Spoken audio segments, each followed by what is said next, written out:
ಸಹೃದಯ ಗುರುದೇವರಹಳ್ಳಿ ಗ್ರಾಮದ ಎಲ್ಲ ಗೌರವಾನ್ವಿತ ಬಂಧುಗಳೇ,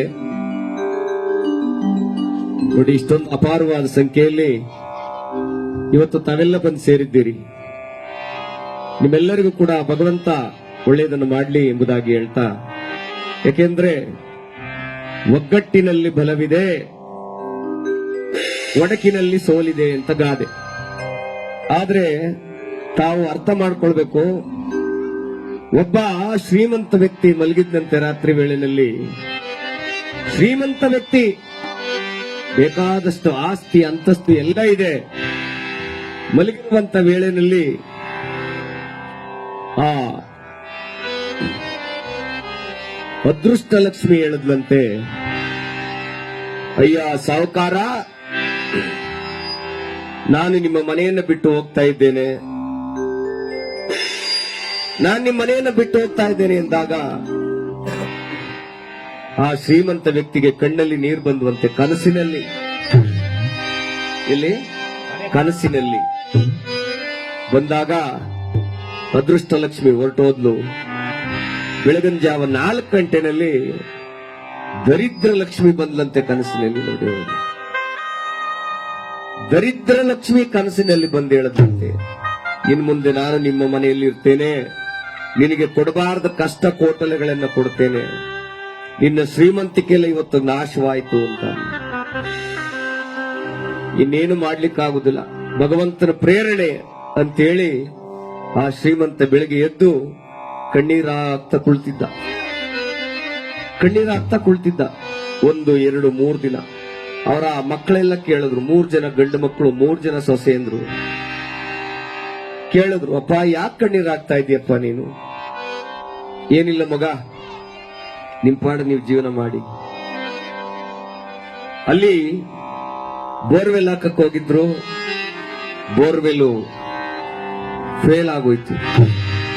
ಓಹೋ, ಅದೃಷ್ಟ ಲಕ್ಷ್ಮಿ ಹೋದ್ಮೇಲೆ ಈ ಗಂಗಾಲಕ್ಷ್ಮಿನೂ ಕೂಡ ನಮ್ಮ ಮನೆಗೆ ಬರ್ಲಿಕ್ಕೆ ಇಷ್ಟಪಡ್ಲಿಲ್ಲ.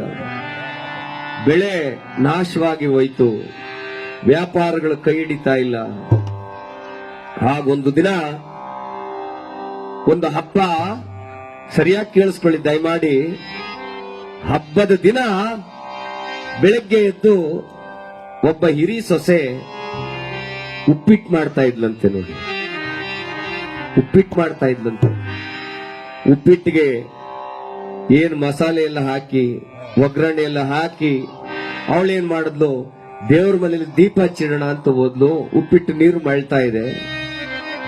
ಈ 2ನೇ ಸೊಸೆ ಬಂದಂತೆ, ಓಹೋ ನಮ್ಮ ಅಕ್ಕ ಎಲ್ಲ ಉಪ್ಪು ಹಾಕುದು ಮರ್ತ್ಕೊಂಡವಳೆ ಅಂದ್ಬಿಟ್ಟು ಏನ್ ಮಾಡಿದ್ಲು, ಒಂದಿಡೀ ಉಪ್ಪ ತೆಗೆದು ಆ ಉಪ್ಪಿಟ್ಟು ನೀರೊಳಕ್ ಹಾಕ್ಬಿಟ್ಲು.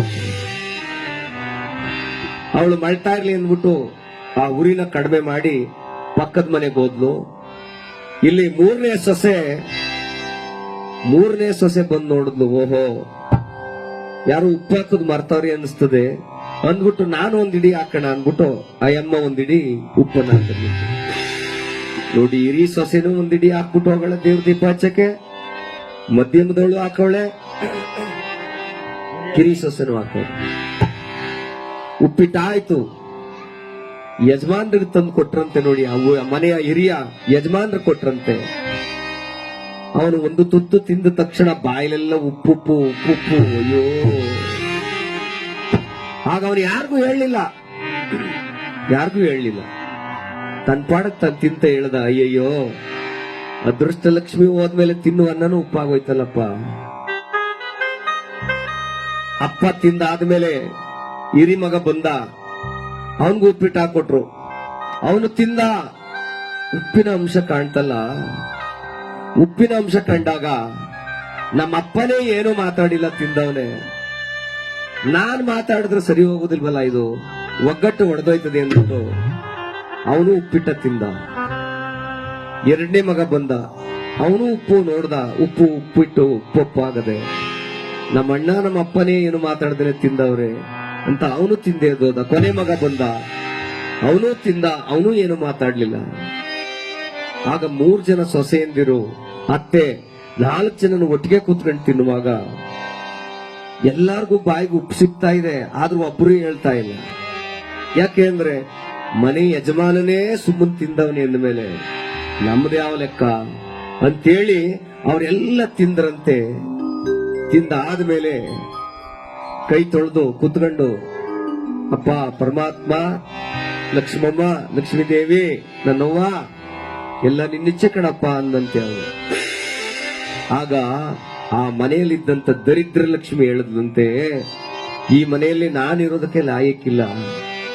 ಯಾಕೆಂದ್ರೆ ಉಪ್ಪಿಟ್ಟು ಉಪ್ಪಾಗಿದ್ರೂ ಕೂಡ ಎಲ್ಲರೂ ಯಾರಿಗೂ ಕೂಡ ನೋವಾಗಬಾರದು ಅಂತೇಳಿ ಎಲ್ಲರೂ ಸಮಾಧಾನವಾಗಿ ಒಂದೊತ್ತು ತಿಂದ್ರಲ್ಲ, ನಿಮ್ಮ ಒಗ್ಗಟ್ಟನ್ನ ನೋಡಿ ನಾನಿಲ್ಲಿ ಇರೋದ್ ಸರಿ ಇಲ್ಲ, ಇನ್ನು ಏನಿದ್ರು ಅದೃಷ್ಟ ಲಕ್ಷ್ಮಿ ಬರ್ಲಿ ಅಂತ ಅಂದಾಗ ಆ ದರಿದ್ರ ಲಕ್ಷ್ಮಿ ಮನೆಯಿಂದ ಹೊರಟೋದಂತೆ, ಅದೃಷ್ಟ ಲಕ್ಷ್ಮಿ ಬಂದಂತೆ.